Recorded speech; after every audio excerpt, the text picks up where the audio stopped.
मित्रांनो नमस्कार. आपला मित्र शैलेंद्र भांडारकर वनस्पती एक खोजच्या माध्यमातून आज आम्ही आलो आहे जंगल सफारीला.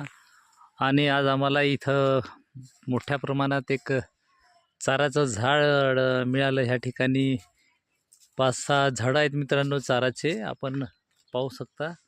आणि खूप चार बिया ह्याला लागलेल्या आहेत मित्रांनो. ह्या चार बिया आता जेव्हा आंब्याचा बहार येतो त्या पद्धतीनं ह्या झाडाला पण बहार येतो. आपण सर्वांच्या परिचयाचा आहे हा झाड. तर त्याच्यानंतर याला आता फळं लागलेले आहेत चाराचे. आपण ह्या झाडाला पाहू शकता किती मोठ्या प्रमाणात हा झाड फरलेला आहे. आणि आपल्याला खूप सुंदर अशा चार बिया ह्या 1 महिन्याच्या नंतर ह्या आता कच्च्या आहेत मित्रांनो, पाहू शकता. खूप मोठ्या प्रमाणात हा झाडाला चार बिया लागलेल्या आहेत. आणि ह्या चार बिया आपल्याला पुढील महिन्यात ह्या पिकलेल्या दिसतील. याच्या एकदम पिकल्यानंतर काळ्या काळ्या होतात. तर मी तुम्हाला जवळून दाखवतो हे चार बिया कशा लागतात. पाहू शकता हे चाराचा झाड आहे. ह्या झाडाचा बुंदा आहे हा.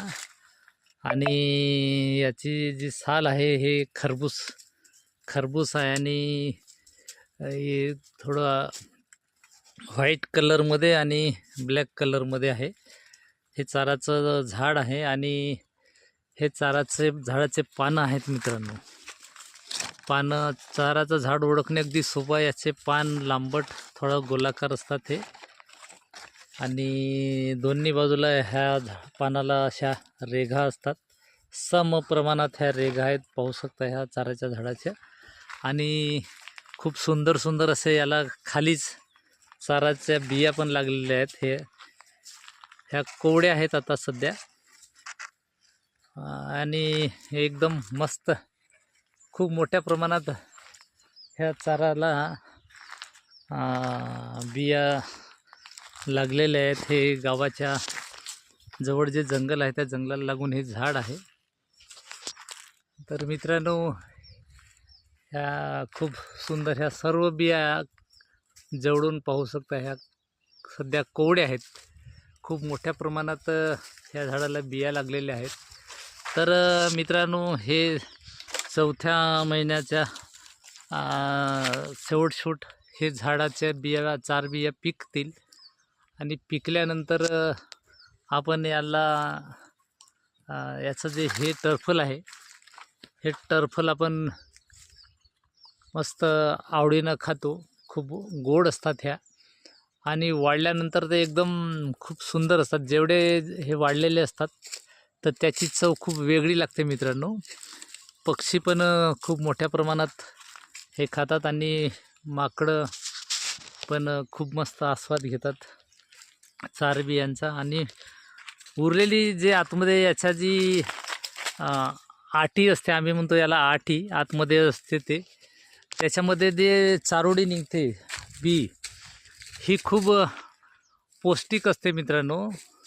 याच्यामध्ये प्रोटीन्स, झिंक आणि फॅटी जास्त असल्यामुळे हे आपल्याला खूप हृदयाला मजबूत अशी सशक्त बनवते. आणि दिमाग पण एकदम तेज, आपली याददास्त याच्याने वाढतो. आपण मिनिमम 3 महिने जर चाराच्या बियाचं जर चम्मच सेवन केलो आपण शंखपुष्पीच्या सोबत, तर आपला मेंदू एकदम चांगलं काम करतो आणि ब्रिलियंट दिमाग होतो मित्रांनो. तर आपण सुद्धा येणाऱ्या काळामध्ये खूप महागड्या अशा वस्तू आपण आपल्या मुलांसाठी दिमाग तेज करण्यासाठी आपण घेत असतो. तर आपण ते न करता चाराच्या बिया ह्या घ्यायच्या आणि एक चम्मच सकाळी संध्याकाळी ह्या उपाशापोटी घ्यायच्या. आणि याच्यासोबत शंखपुष्पीचं पावडर घ्यायचा मिश्र. तर याच्याने खूप आपल्या दिमागाला चालना मिळते आणि आपला मेंदू खूप काम करतो. आपली याददास्त जी आहे ती वाढते.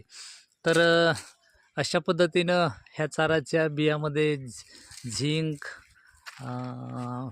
फॅट आणि प्रोटीन्स असल्यामुळे ह्या आपल्याला खूप शरीराला पोषक असतात आणि याच्यामुळे हृदय पण एकदम सशक्त असतो आणि जे ड्राय स्किन होते एकदम आपल्या त्वचासुद्धा कधी मुरगळल्यासारखी दिसते, ते सुद्धा याच्याने कमी होतात मित्रांनो. तर अशा पद्धतीने मित्रांनो हे चाराची ओळख आहे आणि चाराचे गुणधर्म आहेत आपल्याला, औषधीय गुणधर्म.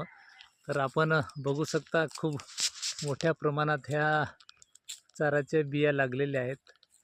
हे चाराचं झाड, आपण सुद्धा उन्हाळ्यात ह्या बिया खायला या, आपण मिळून खाऊ आणि ह्या झाडाच्या बियांची चव कशी असते जे आपण खेड्यातल्या लोकांना सर्वांना माहीत आहे, पण शहरामध्ये बऱ्याचशा लोकांना खायला मिळत नाही हे.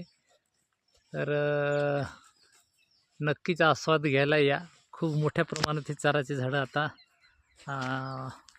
फर लागलेलं आहे.